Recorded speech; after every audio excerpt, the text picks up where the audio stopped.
ഹിന്ദു ഐക്യവേദിയുടെ തിരുവനന്തപുരം ജില്ലാ general secretary Shri Vazhayila ഉണ്ണിച്ചേട്ടൻ, കടയ്ക്കാവ് അശോൻജി, നമ്മുടെ രക്ഷാധികാരിയായിട്ടുള്ള Satheesan Murukkumpuzha, taluk general secretary Shri Sunil Babu, മറ്റൊരു general secretary Shri become Biju, സംഘടനാ സെക്രട്ടറി, മറ്റ് സഹോദരന്മാരെ സഹോദരിമാരെ വിനീത പ്രണാമം. ഇന്ന് നമ്മുടെ അതിൻ്റെ എല്ലാ താലൂക്കുകളിലും നടന്നു വരുന്ന ഒരു പരിപാടിയാണ്. അതായത് ഹിന്ദു ഐക്യവേദിയുടെ നേതൃത്വത്തിൽ മാറാട് ഭീകര ദിനമായി നമ്മൾ ഓരോ വർഷവും അനുഷ്ഠിക്കുകയാണ്. അപ്പോൾ ഹിന്ദു ഐക്യവേദി എന്തിനു വേണ്ടിയാണ് ഇങ്ങനെ ഓരോ വർഷവും അതിൻ്റെ അനുസ്മരണം നടത്തുന്നു എന്ന് ചോദിക്കുമ്പോൾ അതിന് ഉത്തരമായിട്ട് നമ്മുടെ ഫ്രണ്ടിൽ ഒരു ഫ്ലക്സ് നമ്മൾ വെച്ചിരിക്കുന്നു. പഹൽഗ്രാമില്, കാശ്മീരിൻ്റെ പഹൽഗ്രാമിൽ അവിടെ എത്തിപ്പെട്ട നമ്മുടെ ഹിന്ദു സഹോദരങ്ങൾ എങ്ങനെയാണോ മാറാട് 8 സഹോദരങ്ങള് കടലോര മേഖലയിൽ വിശ്രമിച്ചു കൊണ്ടിരിക്കുമ്പോൾ ഭീകരവാദികളുടെ അവരുടെ അക്രമത്താൽ കൊല ചെയ്യപ്പെട്ടത് അത് വീണ്ടും ആവർത്തിച്ചിരിക്കുന്നു അങ്ങ് കാശ്മീരിൽ മാത്രമല്ല രാജ്യത്തിൻ്റെ പല ഭാഗങ്ങളിലും. എന്തുകൊണ്ടാണ് ഇങ്ങനെയൊക്കെ സംഭവിക്കുന്നത് എന്ന് നമ്മുടെ ഹിന്ദു സമാജത്തെ ഓർമ്മപ്പെടുത്തിക്കൊണ്ടിരിക്കുന്നതിന് വേണ്ടിയാണ് നമ്മൾ ഇങ്ങനെയൊക്കെ കുറെ കാര്യങ്ങൾ ചെയ്തുകൊണ്ടിരിക്കുന്നത്.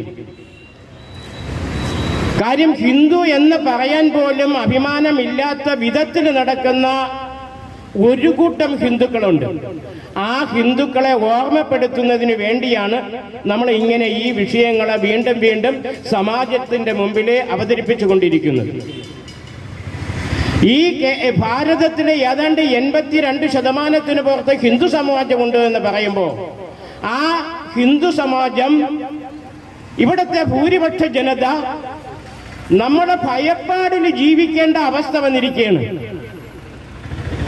ഇന്ന് എന്താണ് 25ഓളം ഹിന്ദു സഹോദരങ്ങൾ അവന്റെ ജന്മനാട്ടിലെ, അവൻ പിറന്ന ഭൂമിയിലെ അവന്റെ തുണി പൊക്കി നോക്കി അവനെ കൊല ചെയ്തിരിക്കുന്നു.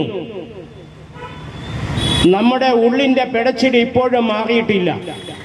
ഇത് നമ്മുടെ അവസ്ഥ എന്തുകൊണ്ടുണ്ടാകുന്നു എന്ന് ഇവിടത്തെ കേരളത്തിൽ വന്നുകൊണ്ടിരിക്കുന്ന ഓരോ വിഷയത്തെക്കുറിച്ചും യഥാസമയത്ത് ഹിന്ദു ഐക്യവേദി നിങ്ങളുടെ മുമ്പിൽ അവതരിപ്പിക്കുന്നുണ്ട്. പക്ഷെ ഇപ്പോഴും മാറാതെ ഹിന്ദുവിന് നിലനിൽപ്പ് അപകടകരമായ അവസ്ഥയിലേക്ക് മാറിക്കൊണ്ടിരിക്കുമ്പോൾ അതിനെ വീണ്ടും വീണ്ടും വീണ്ടും ഓർമ്മിപ്പിക്കുന്നത് നിങ്ങൾ ഇവിടെ നിന്ന് പലായനം ചെയ്യാതിരിക്കാനാണ്.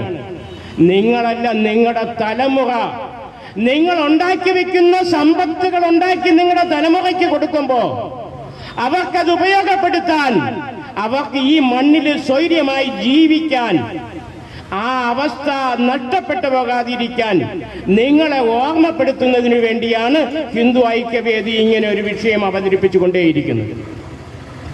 നമ്മളെല്ലാ മേഖലകളിലും ഇല്ലേ, ഇവിടെ ആരൊക്കെയാണ് നമ്മെ ഇല്ലായ്മ ചെയ്യാൻ പരിശ്രമിച്ചു കൊണ്ടിരിക്കുന്നത്?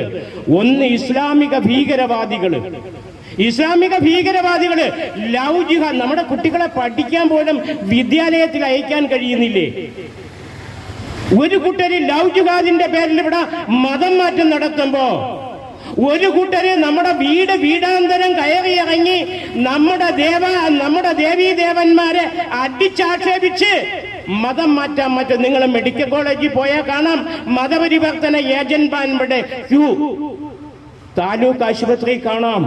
അംഗൻവാടി മുതല് അങ്ങ് സെക്രട്ടേറിയറ്റ് വരെ മതപരിവർത്തനം ഈ നാട്ടിൽ നടക്കുന്നു. ആര് കാരണം?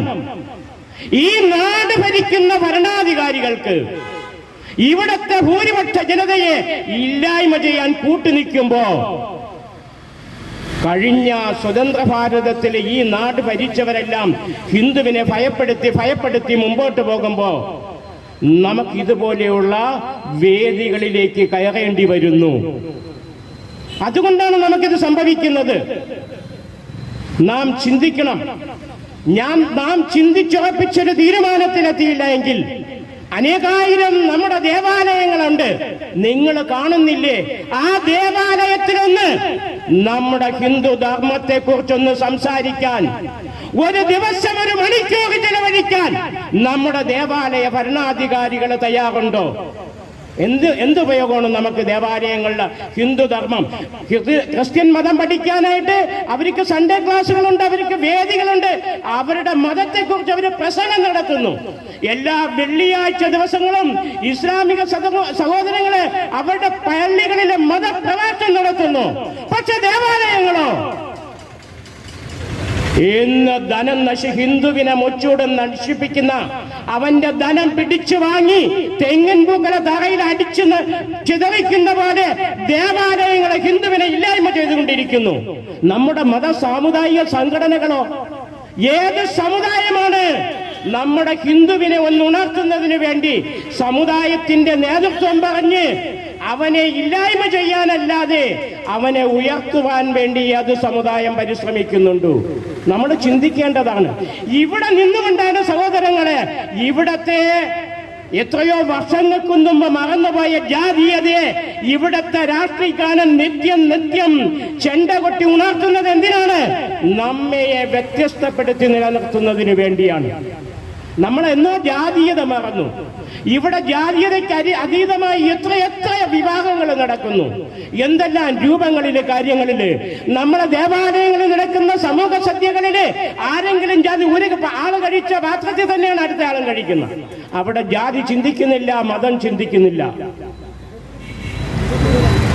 നമ്മള് ഇന്ന് രാജ്യത്ത് ഒത്തൊരുമിക്കാൻ ശ്രമിക്കുമ്പോ ഇവിടത്തെ ഇടത് വലത് കക്ഷികളെ നമ്മുടെ ഹിന്ദു സമാജത്തെ ഇല്ലായ്മ ചെയ്യുന്നതിന് വേണ്ടി, അവന്റെ തട്ടകത്തിൽ പിടിച്ചു നിർത്തുന്നതിന് വേണ്ടി അവൻ ഇന്ന് ജാതി ഉപയോഗിക്കുന്നു.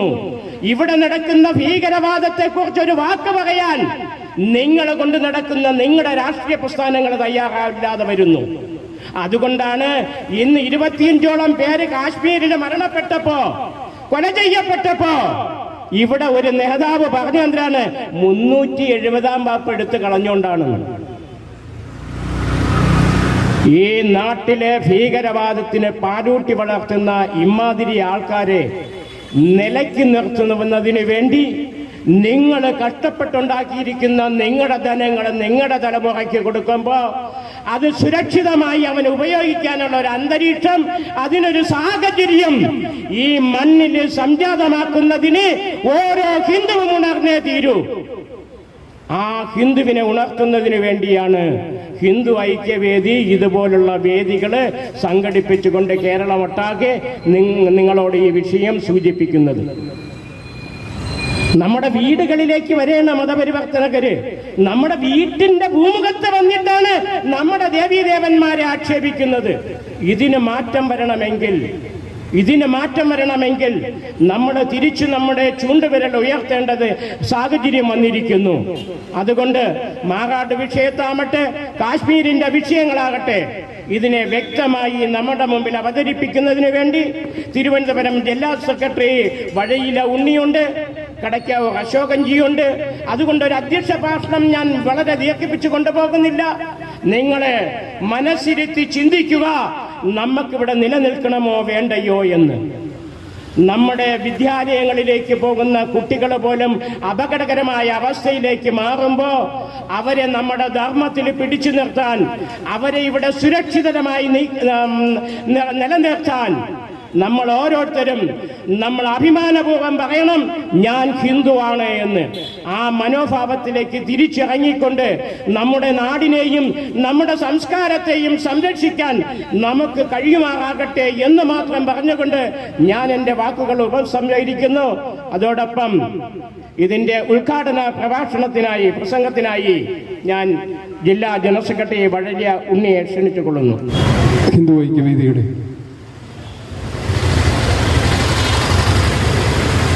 താലൂക്ക് സമിതിയുടെ നേതൃത്വത്തിൽ കടയ്ക്കാവൂർ നടക്കുന്ന ഭീകരവിരുദ്ധ ജനജാഗ്രത സമ്മേളനത്തിൻ്റെ അധ്യക്ഷൻ ഹിന്ദു ഐക്യവേദിയുടെ ചിറയൻകീഴ് താലൂക്ക് സമിതിയുടെ പ്രസിഡന്റ് ശ്രീ അഴൂർ ജയൻ,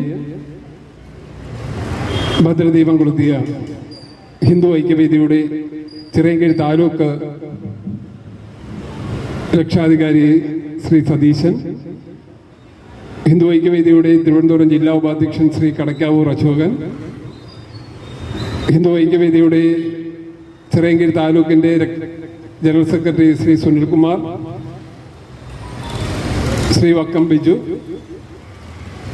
അതോടൊപ്പം തന്നെ ഈ പരിപാടിയിൽ പങ്കെടുക്കുന്ന ഹൈന്ദവ വിശ്വാസികളെ സാദര നമസ്കാരം.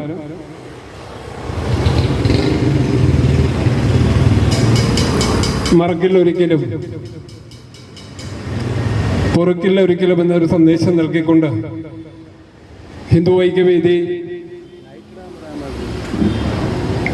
കേരളത്തിൻ്റെ എല്ലാ താലൂക്ക് കേന്ദ്രങ്ങളിലും മെയ് 2 ഭീകരവിരുദ്ധ ദിനമായി മതഭീകരവാദ തീവ്രവാദ പ്രസ്ഥാനങ്ങളുടെ ഈ പൊതുസമൂഹത്തിന് മുന്നിലേക്ക് അവരുടെ വിഷയങ്ങൾ ഹിന്ദു സമൂഹത്തെ ബോധ്യപ്പെടുത്തുക എന്ന ലക്ഷ്യത്തോടു കൂടിയാണ് നാം ഈ തരത്തിലുള്ള പരിപാടികൾ കേരളത്തിൻ്റെ താലൂക്ക് കേന്ദ്രങ്ങളിൽ നിന്ന് നടന്നു വരുന്നത്. നമുക്കറിയാം, നവോത്ഥാനത്തിന് നേതൃത്വം നൽകിയ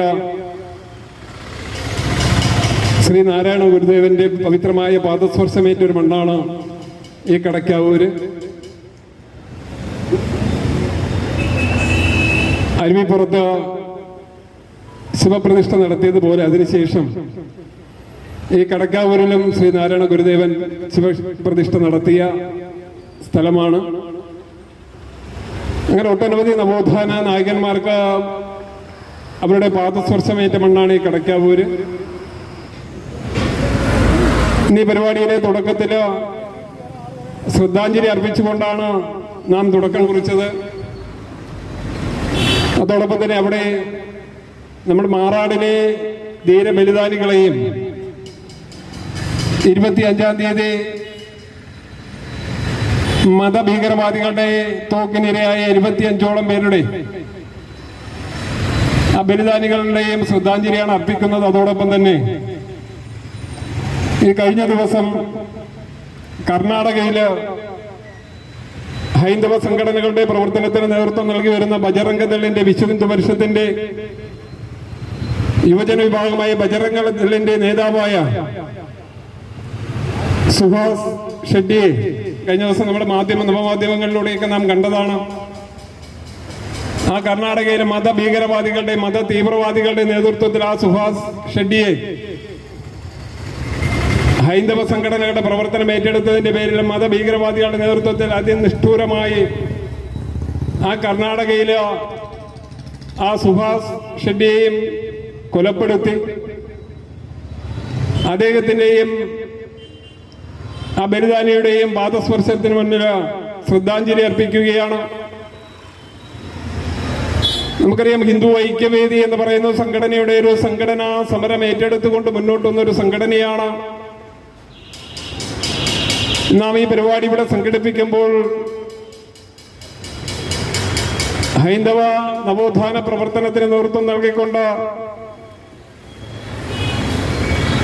മുന്നോട്ട് വരുന്ന ഒരു സംഘടനയാണ് ഹിന്ദു ഐക്യവേദി. ഈ മെയ് മാസം 2-ാം തീയതി 22 വർഷങ്ങൾക്ക് മുന്നേ കോഴിക്കോട് മാറാട് എന്ന് പറയുന്ന സ്ഥലം, ആ മാറാട് കടപ്പുറത്ത് ജോലിയെല്ലാം ആ കടൽ മേഖലയിലെ മത്സ്യബന്ധനമെല്ലാം കഴിഞ്ഞ് വൈകുന്നേര സമയത്ത് തന്റെ സുഹൃത്തുക്കളോടൊപ്പം ആ മാറാട് കടപ്പുറത്ത് വിശ്രമിക്കുന്ന അരേ സമാജത്തിലുള്ള ആ സഹോദരങ്ങള് ആ വിശ്രമിക്കുന്ന സമയത്താണ് മാറാട് കേന്ദ്രീകരിച്ചുകൊണ്ട്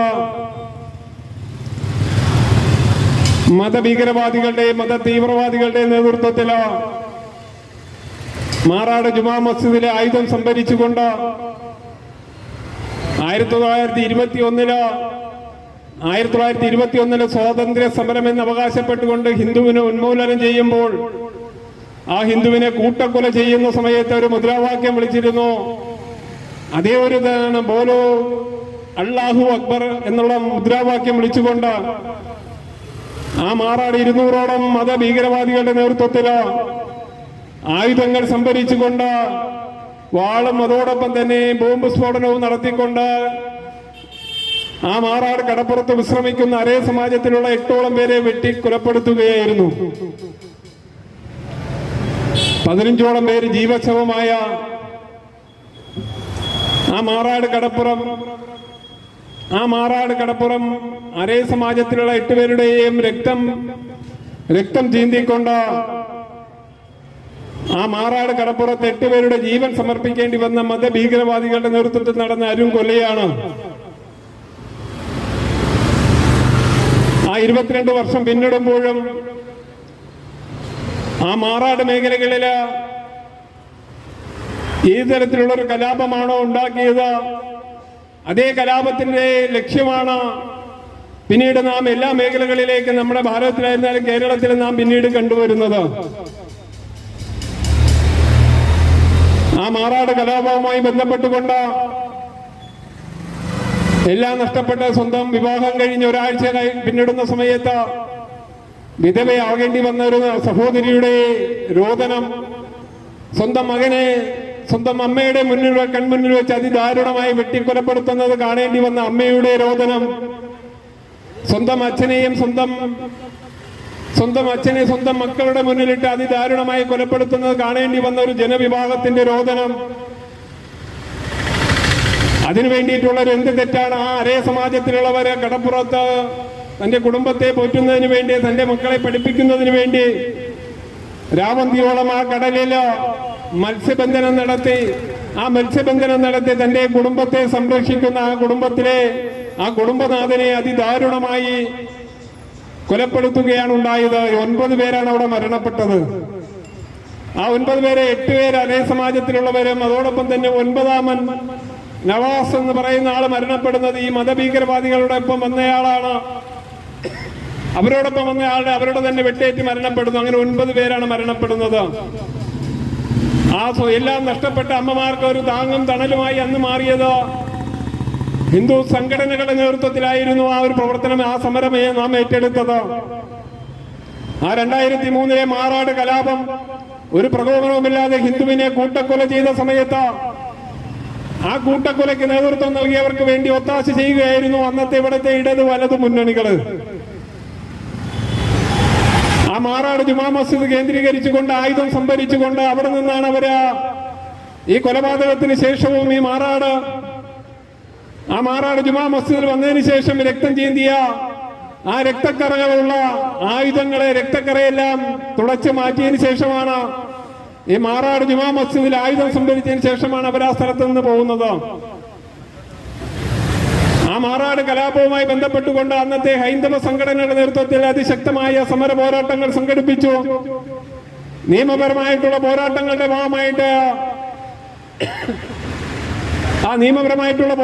ഭാഗമായിട്ട് അവസാനം സെക്ഷൻസ് കോടതി 64 പേരെ കുറ്റക്കാരാണെന്ന് മനസ്സിലാക്കിക്കൊണ്ട് അവരെ ജീവപര്യന്തം ശിക്ഷിച്ചു.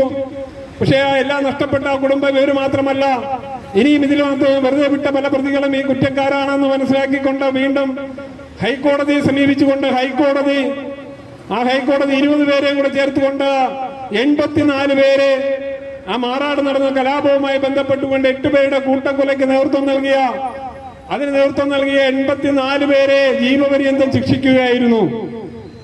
പക്ഷെ ഹിന്ദു സംഘടനകൾ ആവശ്യപ്പെട്ട 2-3 കാര്യങ്ങൾ ഉണ്ടായിരുന്നു.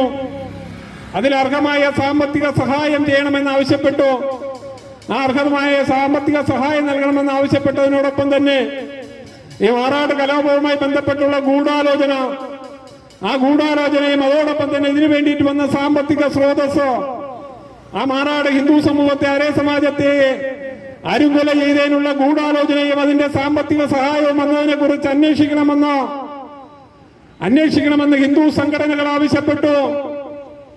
ഈ അന്വേഷണം ഒരു കേന്ദ്ര ഏജൻസിയെ കൊണ്ട് CBI കൊണ്ട് അന്വേഷിക്കണമെന്ന് ആവശ്യപ്പെട്ടപ്പോൾ 8ഓളം പേരുടെ ജീവൻ നഷ്ടപ്പെട്ട് 15ഓളം പേര് ജീവച്ഛവമായ ആ മാറാട് കലാപവുമായി ബന്ധപ്പെട്ടുകൊണ്ട് ഈ കേരളത്തിലെ ഭരണകർത്താക്കളെ കോടതിയിൽ നൽകിയ അഫിഡവിറ്റ് എന്ന് പറയുന്നത് ഇത് CBI അന്വേഷണം ആവശ്യമില്ല എന്നായിരുന്നു. അന്നത്തെ കമ്മ്യൂണിസ്റ്റ് പാർട്ടിയുടെ സംസ്ഥാന സെക്രട്ടറി പിണറായി വിജയനും കോൺഗ്രസിന്റെ KPCCയുടെ പ്രസിഡന്റായിരുന്ന മുരളീധരനും ഒന്നിച്ചൊരു വേദി പങ്കിട്ടുകൊണ്ട് ഈ മതഭീകരവാദികൾക്ക് ഒത്താശ ചെയ്തുകൊണ്ട് ഐക്യദാർഢ്യം പ്രഖ്യാപിച്ചുകൊണ്ട് ഇതിന് ഗൂഢാലോചന നടത്തിയതിനെ കുറിച്ചോ സാമ്പത്തിക സ്രോതസ്സിനെ കുറിച്ചോ അന്വേഷണം നടത്തുവാനോ അതിന് CBI അന്വേഷണം നടത്തേണ്ട ആവശ്യമില്ല എന്ന് പറഞ്ഞുകൊണ്ടായിരുന്നു ഈ മതഭീകരവാദികൾക്ക് ഐക്യദാർഢ്യം പ്രഖ്യാപിച്ചത്. എല്ലാം നഷ്ടപ്പെട്ട ഹിന്ദു അവിടുന്ന് ഹൈന്ദവ സമൂഹത്തിന്റെ പ്രതിഷേധം, ആ അമ്മമാരുടെ പ്രതിഷേധത്തിൽ അവസാനം ആ സ്ഥലത്ത് നിന്നും ഈ ഭീകരവാദികൾക്ക് ഒത്താശ ചെയ്തവർ അവിടുന്ന് പാലായനം ചെയ്യേണ്ടി വന്നുവെങ്കിലോ ആ പാലായനം ചെയ്ത് മാറാട് കലാപത്തിന് നേതൃത്വം നൽകി അതിന് ഒത്താശ നൽകി അവർക്ക് വേണ്ട താമസ സൗകര്യം അതെല്ലാം ചെയ്തു കൊടുത്ത കുടുംബം അവിടുന്ന് സംഘർഷമുണ്ടാവുമെന്ന് മനസ്സിലാക്കിക്കൊണ്ട് അവിടുന്ന് പാലായനം ചെയ്യുമ്പോൾ അവിടുന്ന് പോയവർക്ക് മുഴുവനും വീട് താമസിക്കുവാനുള്ള സുരക്ഷാ സംവിധാനം ഒരുക്കിയത് അന്നത്തെ കോൺഗ്രസുകാരാണ്. DYFIക്കാരായിരുന്നു അവർക്ക് വേണ്ട സുരക്ഷ ഒരുക്കിയത്. കൊലപാതകങ്ങൾക്ക് ഒത്താശ ചെയ്യുന്ന ഇവിടുത്തെ ഭരണ സംവിധാനം കേവലം 4 വോട്ട് ബാങ്കിന് വേണ്ടി നിരപരാധികളെ അരുങ്കൊല ചെയ്യുമ്പോൾ ആ അരുങ്കൊല ചെയ്യുന്നവരോടൊപ്പം നിൽക്കുന്ന ഒരു രാഷ്ട്രീയ സംവിധാനമാണ് ഈ കേരളത്തിലെ ഇടത് വലത് മുന്നണികൾ. ഹിന്ദു സമൂഹം ഈ ഒരു പ്രതിസന്ധി നേരിട്ട് മുന്നോട്ട് വരുമ്പോൾ ഇത് ഇന്നും ഇന്നലെയും തുടങ്ങിയതല്ല, മാറാട് കലാപവുമായി ബന്ധപ്പെട്ടുകൊണ്ട് തുടങ്ങിയതല്ല. നമുക്കറിയാം, ഞാൻ തുടക്കത്തിൽ പറഞ്ഞതുപോലെ ഒരു നൂറ്റാണ്ടുകളോളം ഭാരതത്തെ അടിമയായി ഭരിച്ച ബ്രിട്ടീഷുകാർക്കെതിരെയാണുള്ള സമരം എന്ന് പറഞ്ഞുകൊണ്ട് ആ സമരത്തിന്റെ പേര് പറഞ്ഞുകൊണ്ട് കേരളത്തില് 1921 കമ്മ്യൂണിസ്റ്റുകാർ 1921 വാര്യംകുന്നന്റെയും അതോടൊപ്പം തന്നെ ഹാജി മുസ്ലിയാരുടെ നേതൃത്വത്തില് ഖിലാഫത്ത് പ്രക്ഷോഭം ആരംഭിച്ചുകൊണ്ട് ആ ഖിലാഫത്ത് പ്രക്ഷോഭത്തിന്റെ ഭാഗമായിട്ട് ഇത് സ്വാതന്ത്ര്യ സമരമാണെന്ന് പറഞ്ഞുകൊണ്ട് മുന്നോട്ട് വന്നുവെങ്കിൽ ആ ഹിന്ദുവിനെ കൂട്ടക്കൊല ചെയ്യുന്ന ഒരു സാഹചര്യമായിരുന്നു. ഹിന്ദു വംശീയ ഹത്യയായിരുന്നു 1921 വാര്യംകുന്നന്റെയും ഹാജി മുസ്ലിയാരുടെയും നേതൃത്വത്തിൽ നടന്നത്. മുഴുവൻ ഹൈന്ദവ സമൂഹത്തിന്റെ വീടുകൾ കൊള്ളയടിക്കപ്പെട്ടു. സ്ത്രീകളുടെ മാനം നഷ്ടപ്പെട്ടുകൊണ്ട് അവരെയെല്ലാം കൊലക്കത്തിക്കിരയാക്കുന്ന 1921 കലാപം, ആ മാപ്പിള കലാപത്തെ പിന്നീട് സ്വാതന്ത്ര്യ സമരമായി ചിത്രീകരിച്ചുകൊണ്ട് ആ ഹിന്ദുവിന്റെ വംശീയ ഹത്യ നടത്താൻ നേതൃത്വം നൽകിയ ആ മതഭീകരവാദികളും മതവെറിയന്മാർക്കും പിന്നീട് സ്വാതന്ത്ര്യ സമര പെൻഷൻ നൽകിക്കൊണ്ട് ഈ കേരളത്തിലെ കോൺഗ്രസ് കമ്മ്യൂണിസ്റ്റ് സർക്കാർ മുന്നോട്ട് വന്നു എന്നുള്ളതാണ്. ആ 1921 അല്ലാഹു അക്ബർ എന്നുള്ളൊരു മുദ്രാവാക്യം മുഴക്കിക്കൊണ്ട് ഹിന്ദുവിനെ വംശീയ ഹത്യ നടത്തിക്കൊണ്ട് മുന്നോട്ട് വരുമ്പോൾ അന്നതിനെ പ്രതിരോധിക്കുവാനോ ആ ഹിന്ദു സമൂഹത്തിന് ഒരു താങ്ങും തണലുമായിക്കൊണ്ട് മുന്നോട്ട് വരുവാനോ ഈ കേരളത്തിലെ അല്ലെങ്കിൽ ഒരു സംഘടനാ സംവിധാനം ഇല്ലായിരുന്നുവെങ്കിൽ ആ കാലഘട്ടത്തിന് പിന്നീട് മാറ്റങ്ങളുണ്ടായി. ആ മാറ്റമാണ് പിന്നീട് നമുക്കറിയാം ഈ 100ാം വർഷത്തിലേക്ക് നാം എത്തി നിൽക്കുന്ന നാഗപ്പൂർ മോഹിദേവാഡ എന്ന ഗ്രാമത്തിലെ ഡോക്ടർ ബിരുദം നേടിയ ഡോക്ടർ കേശവ ഹിഡ്ഗേവാർ 4 or 5 വിദ്യാർത്ഥികളെ വിളിച്ചുകൂട്ടി ഒരു സംഘടനയ്ക്ക് രൂപം നൽകി. ആ സംഘടനയുടെ പേരാണ് ഇന്ന് അഭിമാനത്തോടുകൂടി ആർജവത്തോടുകൂടി നാം തലയുയർത്തി എന്ന് പറയുന്നു RSS എന്ന് പറയുന്ന സംഘടന. ആ RSS എന്ന് പറയുന്ന ഒരു സംഘടനയ്ക്ക് 100 വർഷങ്ങൾക്ക് മുന്നേ തുടക്കം കുറിച്ച് ആ സംഘടനയുടെ പ്രവർത്തനം ഇന്ന് ഭാരതത്തിന്റെ ഗ്രാമാന്തരങ്ങളിൽ ആ പ്രവർത്തനം ഏറ്റെടുത്തുകൊണ്ട് മുന്നോട്ട് വരുമ്പോൾ പിന്നീട് കേരളത്തിൽ നടക്കുന്ന വിഷയങ്ങളിലേക്കൊക്കെ സംഘടനാ പ്രവർത്തനം 1942 കേരളത്തിലെ കോഴിക്കോട് RSSന്റെ പ്രവർത്തനം ആരംഭിച്ചു. ആ പ്രവർത്തന കാലഘട്ടത്തിലോടുകൂടിയാണ് പിന്നീട് ഈ കേരളത്തിൽ നടക്കുന്ന ഈ ഹിന്ദുവിന് നേരെ നടക്കുന്ന അക്രമങ്ങളെ പ്രതിരോധിച്ചുകൊണ്ട് മുന്നോട്ട് വരണം, അത് ചോദ്യം ചെയ്യപ്പെടണം എന്ന നിലയിലേക്ക് നാം പ്രവർത്തനം ഏറ്റെടുത്തുകൊണ്ട് മുന്നോട്ട് വരുന്നത്. ആ 1921 കലാപത്തിന് ശേഷം അവിടെ എല്ലാം നഷ്ടപ്പെട്ട ഹിന്ദു പിന്നീട് ഈ കാലഘട്ടത്തിലേക്ക് നാം വരുമ്പോൾ ഓരോ കാലഘട്ടങ്ങളിലേക്കും അത് ജമ്മു കാശ്മീരിലേക്കായിരുന്നാലും 1991 കാലഘട്ടത്തിലെ കാശ്മീരിലെ പണ്ഡിറ്റുകള്, ആ ജമ്മു കാശ്മീരിലെ കാശ്മീരി പണ്ഡിറ്റുകള് അവിടെ ഇസ്ലാമിക മത ഭീകരവാദികളുടെ നേതൃത്വത്തിൽ അക്രമം ഒഴിച്ചു വിട്ടുകൊണ്ട് ജനിച്ച മണ്ണും ജീവിച്ച വീടും ഇത്രയും കാലമായി സമ്പാദിച്ച വീടും സ്ഥലവും ഉപേക്ഷിച്ചുകൊണ്ട്, സമ്പാദ്യം ഉപേക്ഷിച്ചുകൊണ്ട് നൂറുകണക്കിന് ആൾക്കാരാണ് 91 കാലഘട്ടങ്ങളില് ആ ജമ്മു കാശ്മീരിന്റെ മേഖലയിൽ നിന്നും, ആ കാശ്മീരിൽ നിന്നും ഡൽഹിയിലേക്ക് പലായനം ചെയ്യുന്നത്. ആ കാശ്മീരി പണ്ഡിറ്റുകളെ ആ ഡൽഹിയിലെ കടത്തിണ്ണകളിലും അതോടൊപ്പം തന്നെ പുറമ്പോക്ക് ഭൂമികളിലും ഷെഡ് കെട്ടി താമസിക്കേണ്ട ഒരു ഗതികെട്ട അവസ്ഥയിലേക്ക് ഈ മതഭീകരവാദികളുടെ നേതൃത്വത്തിൽ നടത്തിയെങ്കിൽ അന്നും അതിനെ പ്രതിരോധിച്ചുകൊണ്ട് അതിനെ ചോദ്യം ചെയ്യാൻ ഇവിടുത്തെ ഭരണ സംവിധാനം തയ്യാറായില്ല എന്നുള്ളതാണ്. ആ മേഖല കാലഘട്ടത്തിനനുസരിച്ചുള്ള മാറ്റങ്ങളുണ്ടായി. ആ മാറ്റത്തിന്റെ ഭാഗമായിട്ട് നമുക്കറിയാം രാജനൈതിക രംഗത്ത് പരിവർത്തനമുണ്ടായി. ഒരു കുടുംബത്തിന്റെ 55 വർഷത്തോളം ഒരു കുടുംബത്തിന്റെ കുടുംബ സ്വത്തായി. അത് ഒരു പക്ഷേ ജവഹർലാൽ നെഹ്റുവിൽ തുടങ്ങി പിന്നീട് ഗാന്ധിയുടെ പേര് കടമെടുത്തുകൊണ്ട്, ആ ഗാന്ധിയുടെ പേര് കടമെടുത്തുകൊണ്ട് 55 വർഷത്തോളം നമ്മുടെ നാടിനെ ഭരിച്ചൊരു മറ്റൊരു വിദേശിയുടെ കയ്യിലെത്തി നിന്ന ആ ഭരണ സംവിധാനത്തിന് ഒരു പരിവർത്തനം ഉണ്ടായിക്കൊണ്ട് 1980 കാലഘട്ടങ്ങളിലോ രാജനീതി രംഗത്ത് അതിനു മുന്നേ ജനസംഘം എന്ന് പറയുന്ന ശ്യാം പ്രസാദ് മുഖർജിയുടെ നേതൃത്വത്തിൽ ആരംഭിച്ച ഭാരതീയ ജനസംഘം എന്ന് പറയുന്ന പ്രസ്ഥാനം 1980 കാലഘട്ടങ്ങളില് ഭാരതീയ ജനതാ പാർട്ടി ആയെങ്കിലോ ആ 80 കാലഘട്ടത്തിന് ശേഷം, ആ 80 കാലഘട്ടം മുതൽ കേവലം രാജനീതി രംഗത്ത് ഒരു പരിവർത്തനത്തിന് വേണ്ടി പരിശ്രമിച്ചുവെങ്കിലോ ഇന്ന് 2025 എത്തി നിൽക്കുമ്പോൾ 2014 ഭാരതത്തിന്റെ ഭരണസിരാ കേന്ദ്രത്തിലേക്ക് തന്റെ ശരീരവും മനസ്സും ഈ രാഷ്ട്രത്തിന് വേണ്ടി സമർപ്പിച്ച് തിരിച്ചൊന്നും പ്രതിഫലം വെച്ചിക്കാതെ തന്റെ ഒരു പ്രചാരകനായ നരേന്ദ്ര ദാമോദർദാസ് മോഡി നമ്മുടെ ഭാരതത്തിന്റെ പ്രധാനമന്ത്രിയായി ആ 2014 ശേഷമാണ് ഈ ഭാരതത്തില് ആ ഹൈന്ദവ സമൂഹമായിരുന്നാലും ഭാരതത്തിനൊരു നാഥനുണ്ട് എന്ന് പൊതുസമൂഹത്തിന് മുന്നിൽ ബോധ്യപ്പെടുന്നതും ലോകരാജ്യങ്ങളിൽ ബോധ്യപ്പെടുന്ന ഒരു സാഹചര്യത്തിലേക്ക് എത്തിയതാണ്. ആ കാലഘട്ടത്തിന്റെ തുടക്കമാണ്. പിന്നീട് അതിനനുസരിച്ച് ഈ രാജ്യത്തെ തകർക്കുവാൻ ഇസ്ലാമിക രാജ്യങ്ങളുടെ നേതൃത്വത്തില്, പാകിസ്ഥാന്റെ നേതൃത്വത്തില് അതിന് ഒത്താശ ചെയ്തുകൊണ്ട്, ആയുധങ്ങൾ നൽകിക്കൊണ്ട് ചൈനയുടെ ഒത്താശയോടുകൂടി, അത് അഫ്ഗാനിസ്ഥാനിന്റെ ആയിരുന്നാലും ബംഗ്ലാദേശിന്റെ ആയിരുന്നാലും മതഭീകരവാദികളുടെയും തീവ്രവാദികളുടെയും ഒത്താശയോടുകൂടി ഈ രാജ്യത്തെ തകർക്കുവാനുള്ള ഒരു പരിശ്രമം നടക്കുമ്പോൾ, ആ തകർക്കാനുള്ള ഒരു പരിശ്രമത്തെ പ്രതിരോധിച്ചുകൊണ്ട് മുന്നോട്ട് വന്നത് നമ്മുടെ നട്ടെല്ല് പണയപ്പെടുത്താതെ ഈ ലോകത്ത് ഏറ്റവും കൂടുതൽ ജനസംഖ്യയുള്ള ഒരു രാജ്യമായ ഭാരതത്തില്, ആ ജനസംഖ്യയുള്ള രാജ്യമായ ഭാരതത്തിന്റെ ഭരണത്തിന്റെ അധികാരത്തിലേക്ക് എത്തിക്കൊണ്ട് ഈ ഭാരതത്തിന്റെ ഭരണത്തിലേക്ക് നമ്മുടെ രാജ്യത്തിന്റെ നമ്മുടെ ഒരു നേതൃത്വം ഏറ്റെടുത്തുകൊണ്ട് മുന്നോട്ട് വന്ന ലോകത്തിന് തന്നെ മാതൃകയായ നരേന്ദ്രമോദിയാണ് ഭാരതത്തിന്റെ അധികാരത്തിലേക്ക് എത്തുന്നത്. അദ്ദേഹം നേതൃത്വം നൽകുകയാണ്. ആ കാലഘട്ടം മുതലേ ഈ ഭാരതത്തെ തകർക്കുവാൻ ഇസ്ലാമിക തീവ്രവാദത്തിന്റെ നേതൃത്വത്തിൽ നടക്കുകയാണ്.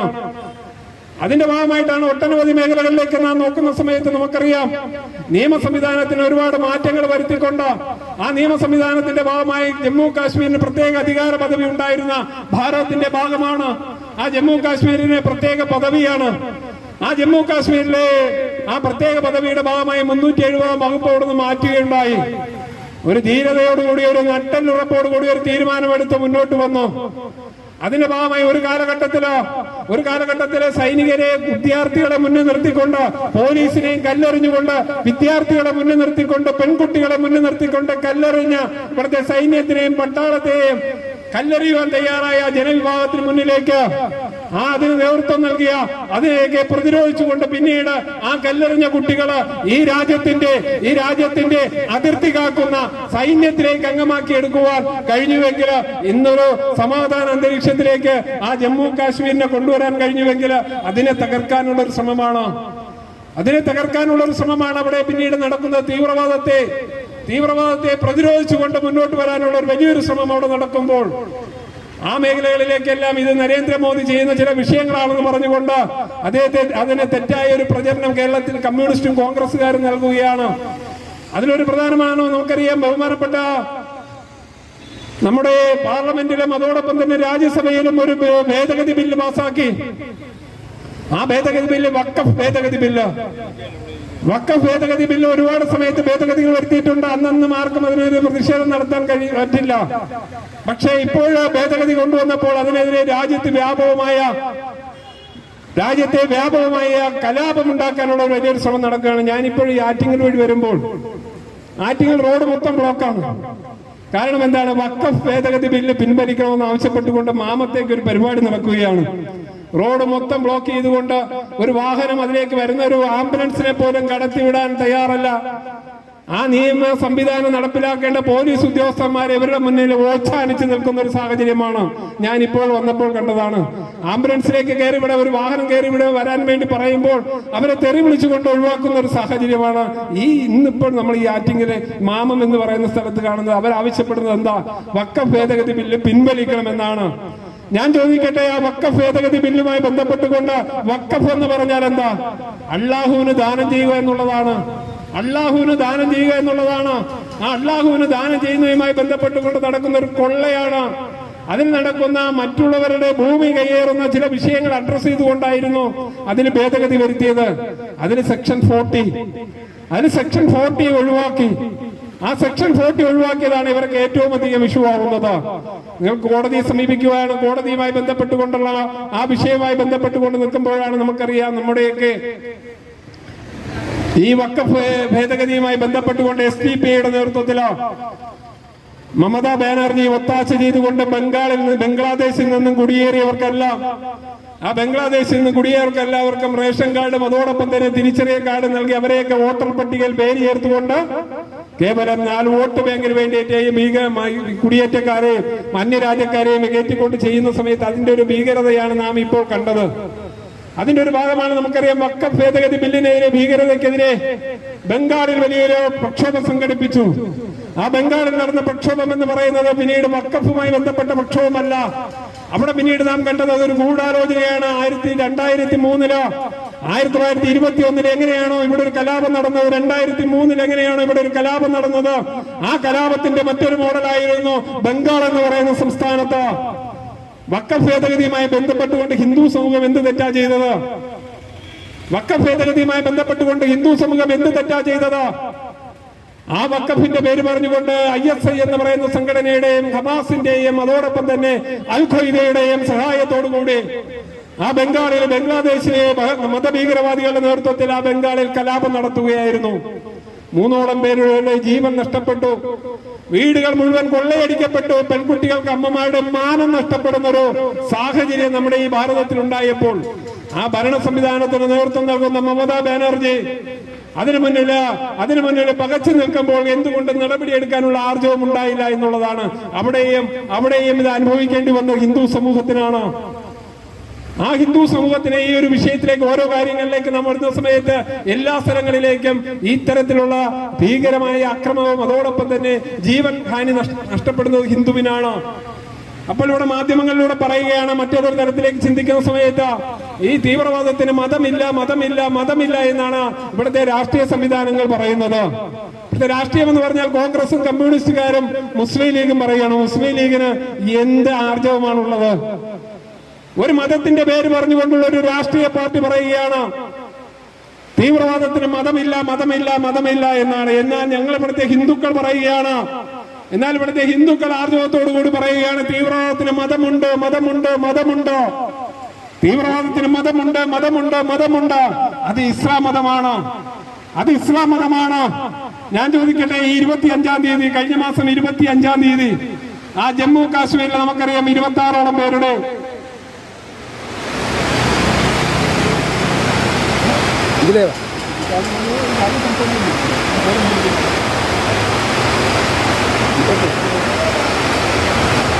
നമുക്കറിയാം പ്രതിസന്ധികളും വെല്ലുവിളിയൊക്കെ ഉണ്ടാകും. പ്രതിസന്ധിയും വെല്ലുവിളിയും അതിജീവിച്ചുകൊണ്ട് മുന്നോട്ട് വന്നൊരു പ്രസ്ഥാനമാണ്.